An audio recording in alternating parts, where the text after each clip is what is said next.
Welcome to Meaningful Morning and a joyous Navaratri to all.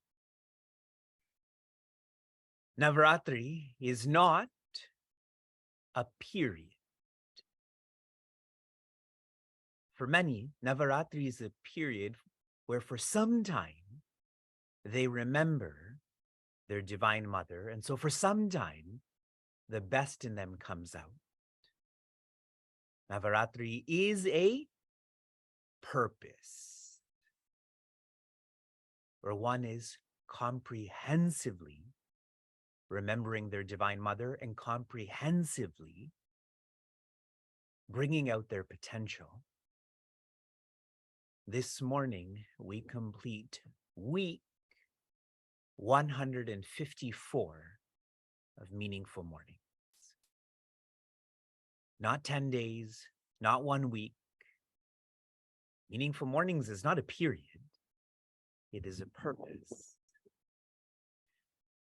This semester has been a hard semester with a lot of hard truths on who we are. And so as we complete this chapter formally today, we need to lighten up. So recently, while I was at a Devi retreat, someone very thoughtfully bought me a book on dad jokes. Though I can write my own book on dad jokes, out of support for this Devi, I shall read some dad jokes to you. Some people like elevators, some like escalators. It depends on how they were raised. Yes? It's too deep, I know. I shall continue. Question. What do you call two monkeys who share an Amazon account? And he answers, prime mates. See, now you're into it. I once got fired from a canned juice factory. Apparently, I couldn't concentrate. This is the happiest I've seen you the whole month. Last one on this page.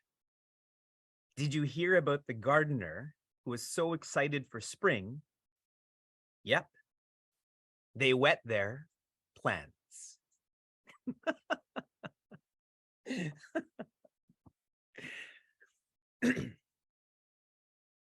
Near the end of Srimad Bhagavatam, we are introduced to a very special personality whose name is Rishi Markandeya. We will meet him soon. Rishi Markandeya was asked by Bhagwan about what he wants. What boon does he wish for? And Rishi Markandeya asked to see Bhagwan's Maya. What a unique boon to ask for or wish. Maya means to forget Bhagwan. And soon after, Bhagwan did grant him this Sankalpa.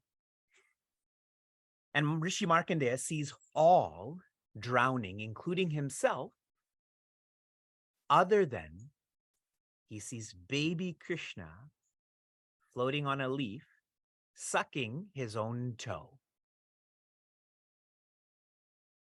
And I'll leave that for you to reflect on. After he sees Maya, he's overwhelmed by just how powerful this is. So then he prays to Bhagavan again, asks for a boon, and that is, may I be devoted to your devotees. May I have bhakti towards bhaktas. And the implication of this is the way not to be overwhelmed, the way not to forget Bhagwan is to be in a community, maybe a community like ours. Another related thought, again, to not be an asura. The yamas, the don'ts.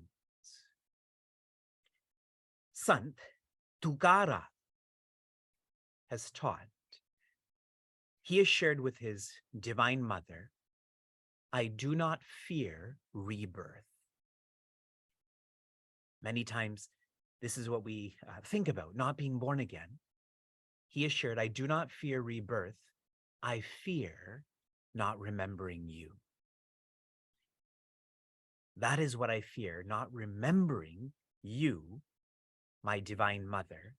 But if I remember you, whether I'm born again and again and again, what difference does it make? You're looking at me. You're looking after me. The word Daivi, in a simple, rememberable, practicable way, this is defined as light. With light, you can see. See what? Hrit. HRT, which means your center. In this light where you can see your center, you want to see more and more and more of this. So one becomes inward looking. In contrast, asura means dark or darkness, light and darkness. One doesn't see their hrit. They don't know what their nature is, that it is existence, awareness, peace. So they become outward looking. More addiction, maybe that doesn't apply to you. More apathy, maybe that doesn't apply to you. But more attachment, that definitely applies to us. This chapter started with Devi, but then the rest of the chapter was about Asuri.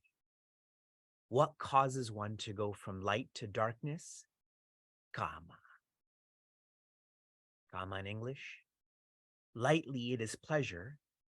Deeply, it is desire. Even more deeply, it is unhappiness. I believe I had asked all of you to think of ways to get out of hell. Here are 3 practical ways to release ourselves from Kama, so we go from Asura to Deva, from darkness to light, from outward looking to inward looking, in order. Number 1, Pratipaksha. Pratipaksha means to see the full picture. When we have a desire, we only see one side of that experience. If I get this, if I experience this, I will be happy. But at what cost? Maybe it will affect my health, my relationships, what I do to the environment. If you see the full picture, you will make that desire less powerful. Built into every pleasure is pain, more pain than pleasure. And if I reflect on that, I won't succumb to pleasure. Do you agree? Number 2, brooding over dharma. A desire doesn't just come out in a strong way. It starts as one thought, which we brood over. We fuel it just like a wildfire, correct? It starts with one shrub and then starts to grow into acres and hectares and so on. This desire, if I keep brooding over it, it naturally is going to be too powerful for me to stop myself from. But if my brooding is on my responsibilities, then there's no oxygen to fuel the fire for desire. I don't have my paper with me, but today I have 8 speaking engagements. And so I listed them all out and I'm slowly crossing them off. Am I prepared? Am I done? Am I prepared? Am I done? So on Sundays, I don't have the bandwidth to even think about comfort, pleasure, desire. That is my privilege, not my burden. Brooding over dharma. And finally, you have to build up to this. Asankalpa jayet, which means it is by not having sankalpa that one wins over kama. Asankalpa, where your mind is so quiet that you don't even have these random thoughts. You've changed your personality, your vasana. This is a powerful teaching or technique to summarize this chapter. In verse 593 of Bhagavad Gita, that is verse 23 of this chapter, Shri Krishna shares those who utsraja. Utsraja means to drown, to immerse, like we do with an icon or a murti. When one does that to a shastra or their map, then naturally they live a life of selfishness. There's no balance. There's no happiness. There's no peace.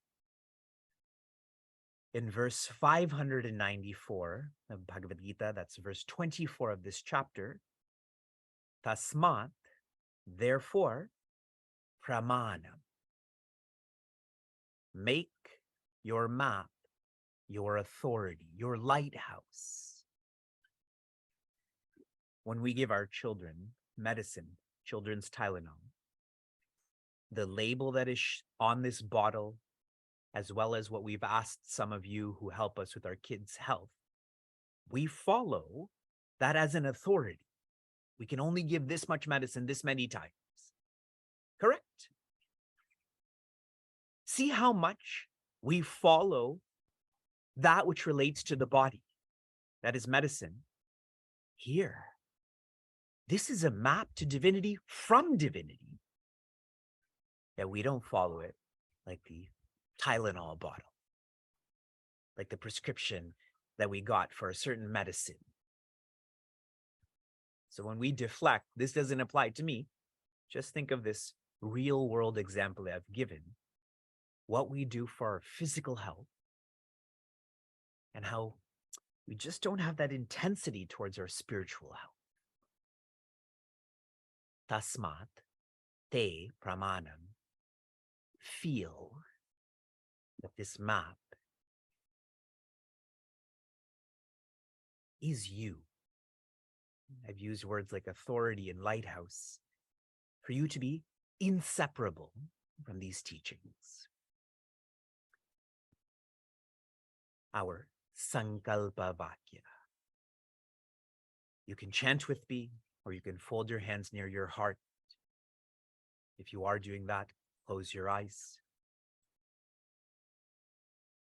Om Tat Sat Iti Srimad Bhagavad Gita Su Upanishatsu Brahma Vidyayam Yoga Shastre Shri Krishnarjuna Samvade Devasura Sampad Vibhaga Yogo Nama Shodashodhyayaha. What we have explored over a month, 24 verses, Om Tat Sat. This is the truth. And we pray to Sri Krishna. This is called a Sankalpa. We are promising Sri Krishna that we will follow the truth. Chapter 17, the second appendix. After this chapter, Bhagavad Gita summary. Today is Navaratri. Nava means 9. Nava also means new. We are celebrating Navaratri in such an awesome way to start a new chapter of Bhagavad Gita. Shri Paramatmane Namaha. We remember that Shri Krishna is our center. Ata Saptadasho Dhyayaha. We now commence the 17th chapter, naturally of Bhagavad Gita. Arjuna Uvacha. Prince Arjuna, you, I, us, say. What will we say? ...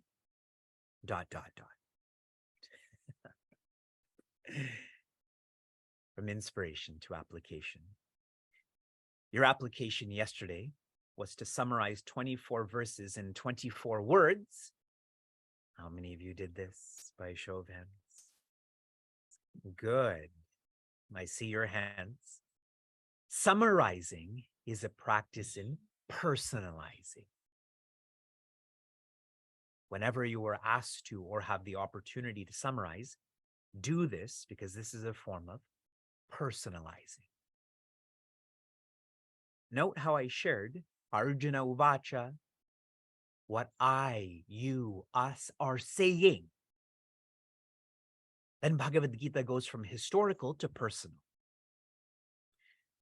Your application for this morning, I want you to post the Navaratri image, the icon of Devi that we had shared on social media last night. Those in the highest vocation, this was emailed to you this morning. I want you to post this on your social media, your WhatsApp groups. Share this, like I've done with my personal Facebook profile, my LinkedIn profile. You did this. Be proud of what our community is and has done. Such a community is us being bhaktas towards bhaktas, to be devotees of devotees. This is the right pride, to move away from the asuri pride. So I want you to post this on your social media, share this through WhatsApp, email, etc. Navaratri is a purpose.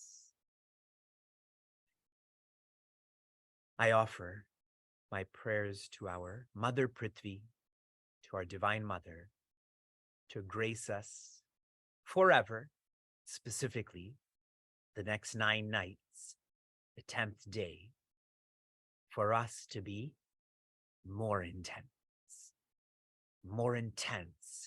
than the intensity of the world. Shanti, Shanti, Shanti. Be joy.